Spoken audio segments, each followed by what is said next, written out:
Bonjour à tous. Devant le succès de nos premiers podcasts et votre enthousiasme à suivre ceux du docteur Thierry Hertog, nous sommes vraiment ravis de poursuivre cette aventure des paroles d'experts Energetica Natura. 2 mardis par mois, retrouvez des experts en médecine fonctionnelle, que ce soit en hormonologie, en santé digestive, en santé métabolique et bien d'autres encore. Ces paroles d'experts sont pour vous, professionnels de santé, experts ou débutants, une occasion unique d'approfondir vos connaissances et d'avoir accès à une grille de lecture différente par rapport à votre pratique actuelle. Cet outil vient enrichir notre offre de formation académique proposée sous forme de webinaires, d'ateliers digitaux, de tables rondes et de masterclass scientifiques pour, jour après jour, vous accompagner de façon personnalisée au plus près des attentes de vos clients et patients. Restez connectés et retrouvez nos paroles d'experts sur les grandes plateformes d'écoute, YouTube, iTunes, Spotify et SoundCloud, et bien sûr sur notre site web, rubrique Académie. À bientôt! Bonjour à tous, merci de nous retrouver pour ce nouvel épisode de nos podcasts Paroles d'experts d'Energetica Natura. Aujourd'hui, j'ai vraiment le plaisir de recevoir le docteur Sarah Meyran, qui est spécialisée en médecine fonctionnelle et qui est particulièrement passionnée par la recherche pour ses patients, de développer leur capacité de résilience et leur capacité d'adaptation à tout l'environnement qui nous entoure. Bonjour Sarah, merci beaucoup. Bonjour Anne-Catherine et merci à vous pour cette invitation. Je suis ravie d'être ici. C'est un plaisir pour nous aussi. Merci Sarah. Alors, tu as décidé de nous parler pour ce premier podcast d'un processus qu'on banalise énormément, la détoxification. Et pourtant, c'est vraiment un processus clé dans le maintien de notre homéostasie. Est-ce que tu peux nous en parler un petit peu ? Oui, bien sûr. Alors, la détox, ça repose principalement en fait sur 3 organes majeurs, le foie, la peau et les poumons. La transpiration et la respiration, c'est vraiment un moyen important et efficace de détoxifier. C'est assez naturel et on a un élément complémentaire hyper important qui est le foie, qui est beaucoup plus complexe, qui est extrêmement performant et qui peut s'adapter aux différents défis auxquels il est confronté. Donc aujourd'hui, je vais vous parler un peu plus de la détoxication hépatique pour optimiser notre prise en charge par rapport à l'élimination des déchets qui sont produits par notre corps, mais également des déchets qui reçoivent de l'environnement. On appelle ça des déchets exogènes. On parle aussi de xénobiotiques, c'est-à-dire ces composés étrangers à la vie. Donc la plupart des toxines, en fait, elles sont lipophiles, c'est-à-dire qu'elles sont solubles dans les graisses et s'accumulent dans nos organes, notamment les organes les plus riches en graisse, comme notre cerveau, le foie et bien sûr le tissu adipeux. Donc pour les éliminer, le foie, il est obligé de passer par différentes étapes. Donc on a en gros 3 phases. Donc la phase 1 qui s'appelle la phase de fonctionnalisation, dans laquelle on va transformer notre toxine liposoluble dans une toxine beaucoup plus hydrosoluble, où on va rajouter souvent un radical hydroxyle. Et au fait, cette réaction de phase 1 dépend d'une famille d'enzymes qu'on appelle les cytochromes P450. Et au fait, ce sont des hémoprotéines et leur activité est modulable, c'est-à-dire qu'on soit on peut les stimuler, soit on peut les bloquer. Mais de plus, ces enzymes, elles sont sujettes, on parle d'un polymorphisme génétique important, c'est-à-dire qu'on est tous inégaux vis-à-vis de nos capacités de détox. Par exemple, on connaît bien le polymorphisme génétique qui touche au fait certaines populations asiatiques, qui concerne l'enzyme aldéhyde déshydrogénase. En fait, ces personnes qui ont cette activité de cette enzyme qui est réduite, donc du coup, ça limite leur capacité à métaboliser l'acétaldéhyde, qui est un produit intermédiaire de la dégradation d'alcool. Donc du coup, qu'est-ce qui se passe pour eux ? Même après une petite quantité d'alcool, elles vont ressentir des rougeurs faciales, des palpitations, des nausées. D'ailleurs, c'est ce qu'on appelle le flush asiatique. Donc en fait, cet exemple très concret montre à quel point nous sommes tous inégaux dans nos capacités de détox et qu'il va vraiment falloir individualiser notre prise en charge. Donc ça vaut aussi bien pour nos dossiers endogènes, donc par exemple nos propres hormones, mais également pour les médicaments et les toxines. Du coup, je reviens à la phase 1 de la détox hépatique. Pour fonctionner, il nous faut un certain nombre de cofacteurs. Il nous faut du fer, c'est une hémoprotéine, donc il faut avoir suffisamment de fer. Il faut avoir du magnésium. Il faut avoir un certain nombre de vitamines du groupe B, B2, B3, B6, B9, B12, du zinc, de la vitamine D. Et dans cette phase, c'est une phase de fonctionnalisation qui utilise qui va rajouter un radical hydroxyle à notre molécule liposoluble. Et ben, il va y avoir une production de radicaux libres. Donc, il va falloir avoir un système antioxydant suffisamment performant pour neutraliser cette production de radicaux libres. Donc, il nous faudra de la vitamine C, de la vitamine E, du glutathion, de la N-acétylcystéine qui est le précurseur du glutathion, aussi un certain nombre d'oligo-éléments qui sont des cofacteurs comme le sélénium, le cuivre, le zinc, qui vont accompagner les enzymes, la glutathion peroxydase ou la superoxydismutase, et bien sûr, des polyphénols. Est-ce qu'il existe, Sarah, des analyses spécifiques pour évaluer nos capacités enzymatiques pour cette réaction de phase 1, pour ces réactions de phase 1? En fait, ma réponse va être beaucoup plus globale, car c'est difficile en fait, de dissocier les phases. En fait, plusieurs approches existent. Certaines ne sont pas encore utilisées dans la pratique courante. Par exemple, on peut utiliser la voie d'élimination des œstrogènes en mesurant ce qu'on appelle les métabolites urinaires des œstrogènes. Donc, on peut mesurer la 2-hydroxyœstrone, la 4-hydroxyœstrone et la 16-alpha-hydroxyœstrone, ce qui va nous donner une idée des voies métaboliques impliquées dans la phase 1 et également du potentiel plus ou moins négatif sur la santé de cette voie de détoxication des œstrogènes et surtout, pour nous, un guide thérapeutique, un guide comment prendre en charge notre patient pour optimiser son métabolisme et sa détoxification des œstrogènes. On peut également doser les métabolites organiques urinaires, le rapport benzoate sur hypurate, qui est également super intéressant parce qu'il va nous donner une capacité de la conjugaison à la glycine, qui est une phase 2 de la détoxication. On peut également doser en fait les différentes enzymes et les différents cofacteurs métaboliques et les différents nutriments essentiels pour le bon fonctionnement de la phase 1 et de la phase 2. Donc on pourra doser la ferritine qui va nous donner une idée de la réserve en fer de notre patient. On peut doser la vitamine B6, la vitamine B9 intra-érythrocytaire, la vitamine B12, idéalement la vitamine B12 active. Ces vitamines sont indispensables pour le processus de méthylation et de transsulfuration, qui joue un rôle essentiel dans la phase de détox. Donc on peut doser le zinc et le cuivre. En fait, ce sont des oligo-éléments indispensables à plusieurs réactions enzymatiques antioxydantes, comme on a vu tout à l'heure, mais également à plusieurs mécanismes de neutralisation des xénobiotiques. On pourra également doser l'homocystéine qui va nous permettre d'évaluer également les capacités ou le fonctionnement du cycle de la méthylation de notre patient. En parallèle, je dose souvent un bilan hépatique, tout simplement, les transaminases, ALAT, ALZAT, gamma-GT, phosphatase alcaline, bilirubine totale, libre, conjuguée, qui vont me donner une première idée déjà de la santé fonctionnelle du foie. Bien sûr, je dose aussi la CRP, notamment la CRP ultrasensible, car il faut savoir que lorsque notre foie, notre organisme est en état inflammatoire, nos capacités de détoxication hépatique sont modifiées et diminuées.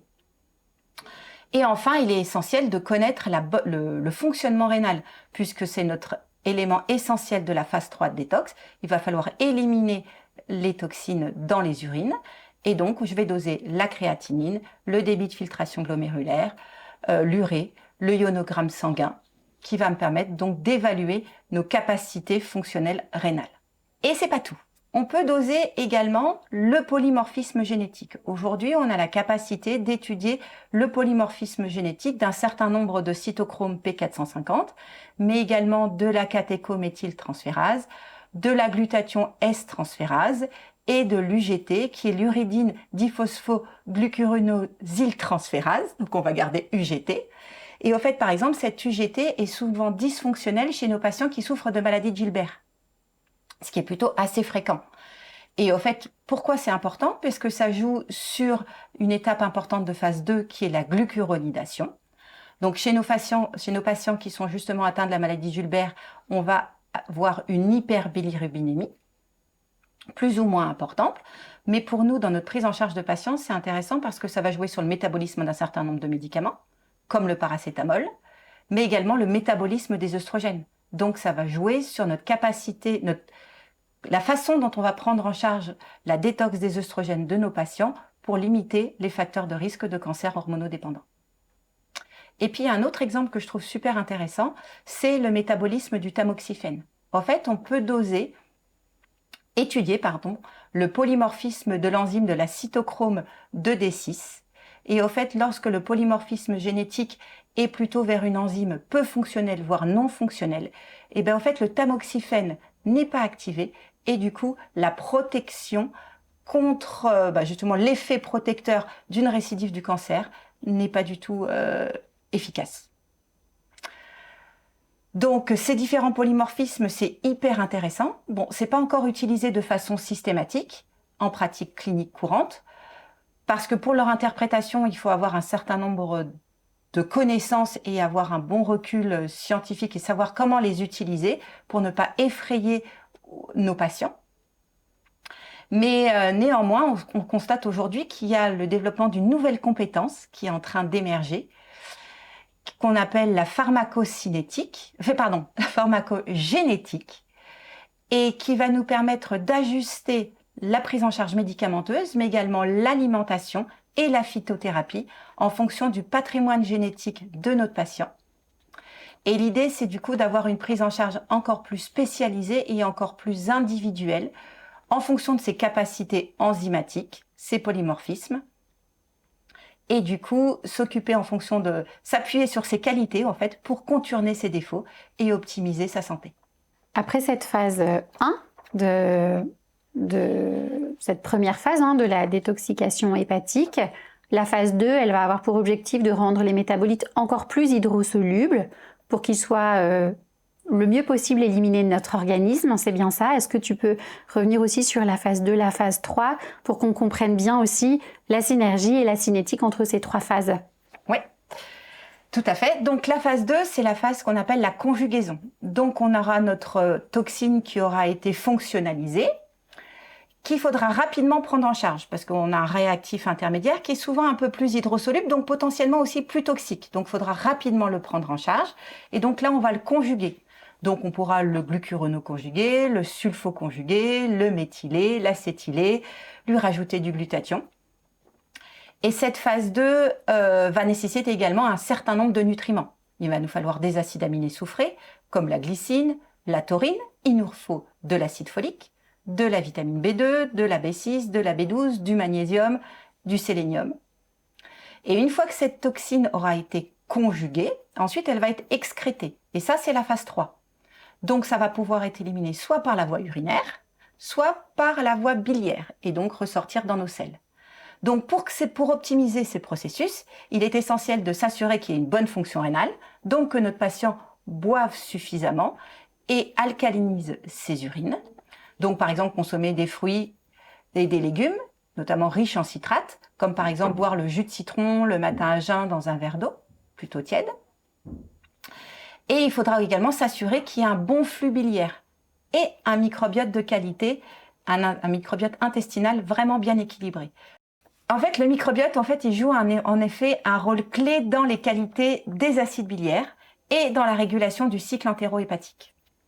De plus, si ce microbiote est déséquilibré, certaines bactéries dans le côlon peuvent entraîner une réabsorption des déchets. En fait, certaines bactéries vont posséder des enzymes de déconjugaison et donc il va pouvoir y avoir une réabsorption de la toxine.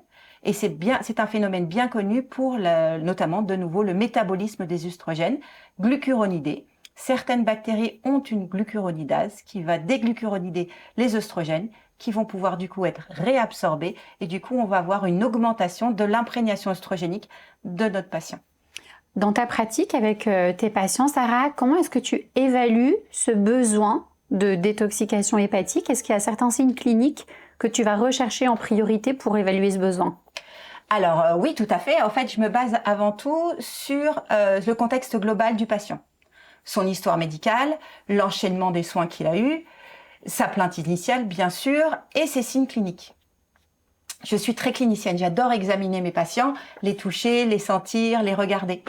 Donc par l'interrogatoire, je vais avoir un certain nombre de symptômes qui reviennent quand même fréquemment chez les patients intoxiqués, comme une fatigue pesante, un espèce de brouillard mental, des maux de tête récurrents, une intolérance aux odeurs, par exemple quand ils n'arrivent même plus à prendre l'essence, une intolérance aux produits chimiques, au café. Le patient qui me dit « je peux prendre mon café à 8 heures, mais si je le prends à 11 heures, je dors plus de la nuit ».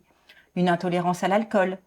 Les patients qui me disent « je supporte aucun médicament », je fais toujours la liste des effets secondaires. Des problèmes cutanés comme l'acné ou certains troubles hormonaux. Ce qui est important aussi pour nos patients, c'est de tenir compte de ses antécédents, de son mode de vie.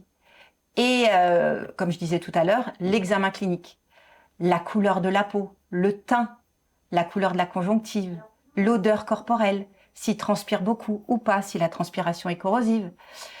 Mais de toutes les façons, en fait, dans ma pratique courante, je fais systématiquement une détox. L'interrogatoire, l'examen clinique, l'historique, ça va plus me permettre d'évaluer ma stratégie que je vais utiliser pour détoxiquer mon patient. Bien sûr, il y a quelques contre-indications, la femme enceinte, la femme allaitante ou les enfants. Je vous en parlerai si vous voulez plus tard, tout à l'heure. Et car pour moi, avant de m'occuper d'un patient, l'important c'est de faire le ménage d'abord pour pouvoir entamer des travaux de remise en forme. On a vu que cette détox, elle faisait intervenir 3 phases, voilà, phase 1, phase 2, phase 3. Est-ce qu'on peut soutenir de façon spécifique l'une ou l'autre de ces phases, ou est-ce que toi, tu fais un soutien plutôt global de la détox? Alors en fait, grâce à la micronutrition et la phytothérapie, en fait, on peut agir sur les différentes phases et plutôt les adapter en fonction de notre patient, de son patrimoine génétique, de sa clinique. Donc pour la phase 1, on peut avoir des plantes qui peuvent stimuler la phase 1 ou la calmer, puisque au fait, il y a des patients qui ont une phase 1 trop importante et derrière ça suit pas. Donc par exemple, on peut la stimuler la phase 1 par exemple avec le millepertuis. Par contre, à utiliser avec précaution parce que du coup, c'est un hyper-inducteur de phase 1, donc on peut éliminer rapidement certains médicaments, donc il peut y avoir pas mal d'interactions médicamenteuses. Les brocolis, les crucifères, globalement, et les choux sont d'excellents inducteurs de phase 1. On peut utiliser également des fois des inhibiteurs, comme le chardon-marie ou la canneberge. Et puis, on a des plantes qui peuvent être un peu une accélératrice de certains cytochromes, en calmer d'autres, qu'on appelle un peu modulatrices, comme l'ail et le ginseng, qui vont permettre un ajustement plus précis. En fait, ce qui compte, c'est vraiment de réguler cette phase pour éviter une surcharge ou une accumulation de réactifs intermédiaires. Et il faut vraiment que la phase 2 suive derrière. Donc, ce qui est vraiment important, c'est de soutenir la phase 2. Donc, qu'est-ce qui aide à soutenir la phase 2 ? Toujours les crucifères, excellent. Le cresson, le thé vert, le curcuma, le romarin. Et une plante que j'adore, c'est le chardon-marie, qui, grâce à la silimarine, un de ses principes actifs, c'est super intéressant par ses effets hépatoprotecteurs, antioxydants, anti-inflammatoires et surtout antifibrotiques. Donc protection de l'usure et du vieillissement accéléré du foie. Et puis un certain nombre d'éléments pourront nous aider à stimuler et soutenir la phase 3. Donc au niveau du rein, on pourra se servir de l'orthosiphon, de la piloselle, de la verge d'or, du chien-dent, du pissenlit. Pour la bile, on pourra se servir de l'artichaut, du radis noir, du bol d'eau et également du pissenlit. Et on pourra également travailler sur notre microbiote avec des fibres, du psyllium par exemple, des graines de lin qu'on aura gonflé, des graines de chia. On pourra utiliser des probiotiques et on pourra utiliser également, si nécessaire, des postbiotiques. Qu'est-ce que tu penses, Sarah, de l'ajout de bile pour soutenir la 3e phase de cette détoxication hépatique, pour soutenir justement l'élimination terminale des toxines? Alors, c'est une question intéressante. Alors, les sels biliaires exogènes, ils n'agissent pas directement en stimulant la production hépatique de bile.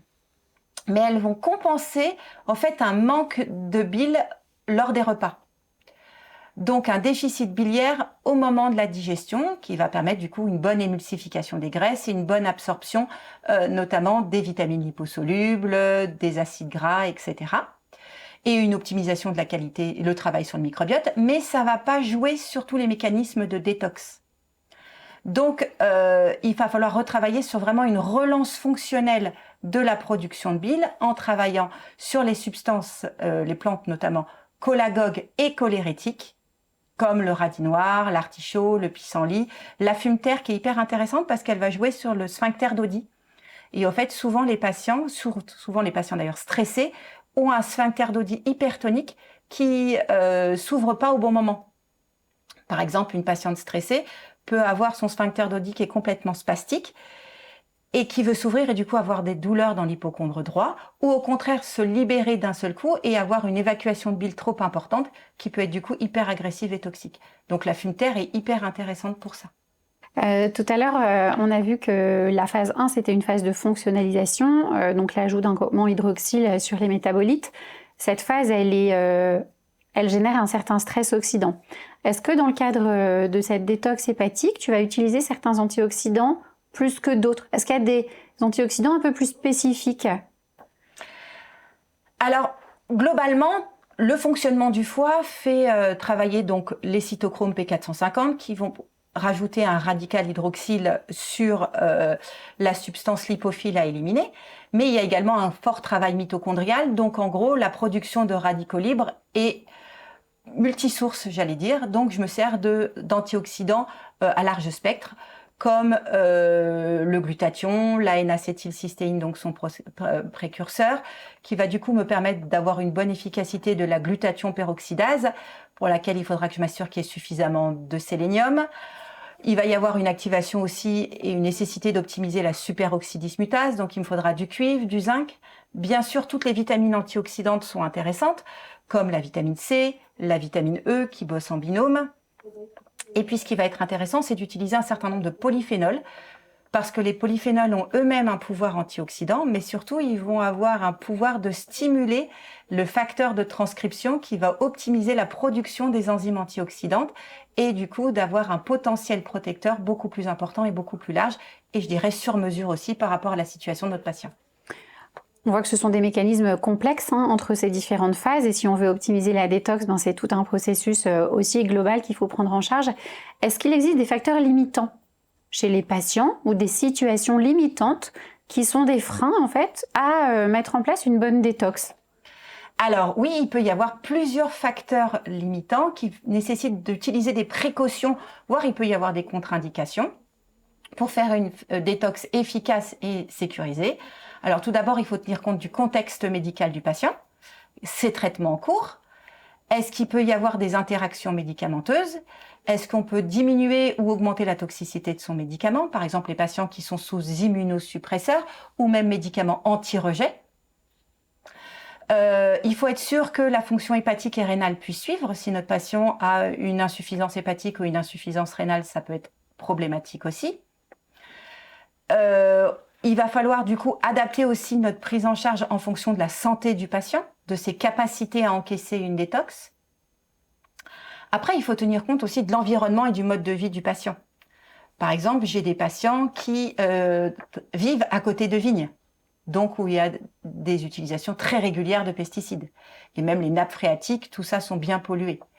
J'ai des patients qui travaillent dans des usines de produits chimiques. Et bien ces patients-là, au fait, je ne vais pas faire de vraies grosses détox, mais je vais plutôt les accompagner avec des petites doses régulières pour pouvoir les protéger. Parce qu'une grosse détox d'un coup, finalement, je n'aurai pas un effet. Voilà, c'est comme si on faisait le ménage une fois par mois et pas régulièrement un petit peu. Alors, et bien sûr, il faudra tenir compte de l'état nutritionnel de notre patient, parce que si notre patient est dénutri ou est carencé dans les différents cofacteurs essentiels aux phases de détox, va falloir d'abord lui corriger ses carences avant d'entamer une détox. Et puis bien sûr, il va falloir tenir compte du microbiote intestinal qui joue un rôle clé, parce qu'un déséquilibre du microbiote intestinal, ça va favoriser l'entrée et la réabsorption potentielle des toxines, et du coup un potentiel déséquilibre au niveau des selles biliaires. Et puis le mode de vie, le contexte de vie du patient. Un patient hyper stressé ou en surcharge émotionnelle, ça va également perturber, freiner ses capacités de détox. Et puis j'insiste sur un point vraiment essentiel, il faut un équilibre entre les 3 phases de détoxication. Donc phase 1, phase 2, phase 3, il doit y avoir un équilibre entre chacune de ces phases pour éviter au fait de faire plus de mal que de bien et d'avoir une surcharge soit de radicaux libres ou soit avoir des toxines, je dirais, beaucoup plus agressives chez notre patient. Et quand on fait une détox, il faut vraiment s'assurer que les émonctoires fonctionnent parce qu'on va mobiliser les toxines, donc on va les remettre en circulation. Et si ça ne suit pas derrière, et ben finalement on réempoisonne une fois de plus notre patient. On voit donc que ça nécessite de prendre certaines précautions. Et au-delà des précautions, est-ce qu'il y a des réelles contre-indications à proposer une détox à certains patients? Alors pour moi déjà, contre-indication très importante, les femmes enceintes ou les femmes qui allaitent. Comme je disais, quand on fait une détox, on remobilise les toxines. Donc il est absolument important de ne pas le faire chez une femme enceinte ou chez une femme allaitante, puisque du coup on va remobiliser ces toxines et elles vont pouvoir éventuellement aller se intoxiquer, donc le fœtus ou le nourrisson. Chez les enfants en bas âge, en fait, les systèmes enzymatiques de détoxication ne sont pas encore totalement matures. Donc pareil, on risque de faire plus de mal que de bien. Donc vraiment la prudence chez les enfants. Ensuite, on peut avoir certaines particularités où on doit faire attention en fonction de la pathologie du patient. Donc comme je disais tout à l'heure, l'insuffisance hépatique sévère, l'insuffisance rénale. Du coup, on va avoir un défaut d'élimination. Et du coup, on pourra avoir même des réactions parfois très négatives pour la santé de notre patient et pour son bien-être. Après, on peut avoir des situations cliniques particulières, par exemple un patient en chimiothérapie. Et ben du coup, il va falloir tenir compte de son protocole et éventuellement collaborer avec le cancérologue pour justement savoir quelle stratégie sera le plus intéressante en fonction du protocole choisi. Comme je disais tout à l'heure également, le niveau d'intoxication des patients. Plus un patient est intoxiqué, plus il faut y aller doucement. Vraiment, des fois, je prends des microdoses quasi homéopathiques pour pouvoir. Et puis, un autre point auquel on ne pense pas assez, c'est le contexte émotionnel du patient.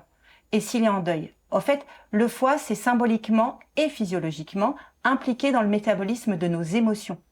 Et donc, il est déconseillé de remobiliser à peu près toutes les toxines et potentiellement exacerber les émotions qu'on peut avoir à l'intérieur de soi lors de ces phases, puisque du coup, ça peut augmenter, j'allais dire, la réaction aussi psycho-émotionnelle de notre patient. Donc, en résumé, en fait, la détox, c'est jamais un automatisme. C'est quelque chose qu'il est essentiel à mettre en place dans la prise en charge, mais il faut vraiment avoir une évaluation fine et individualisée pour s'assurer qu'elle sera bénéfique sans risque pour notre patient. Pour conclure, Sarah, pour les thérapeutes qui nous écoutent, quels seraient les 3 conseils essentiels que tu leur donnerais avant de mettre en place toute détox chez leurs patients à eux? Alors, mon premier conseil, c'est toujours commencer par bien évaluer le terrain. On ne se lance pas dans une détox à l'aveugle.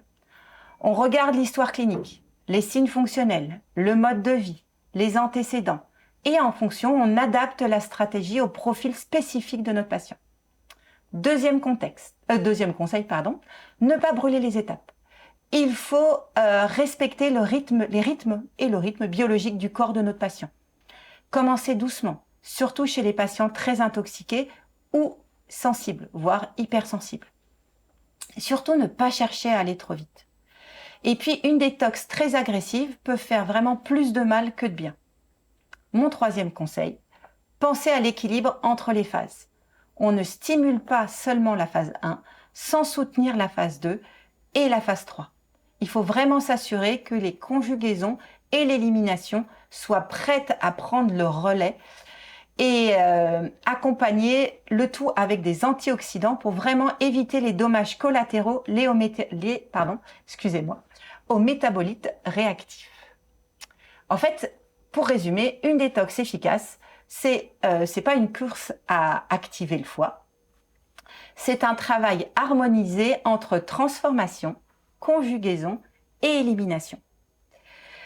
Et c'est cette approche équilibrée qui garantit à la fois l'efficacité, la sécurité et surtout le bénéfice pour notre patient.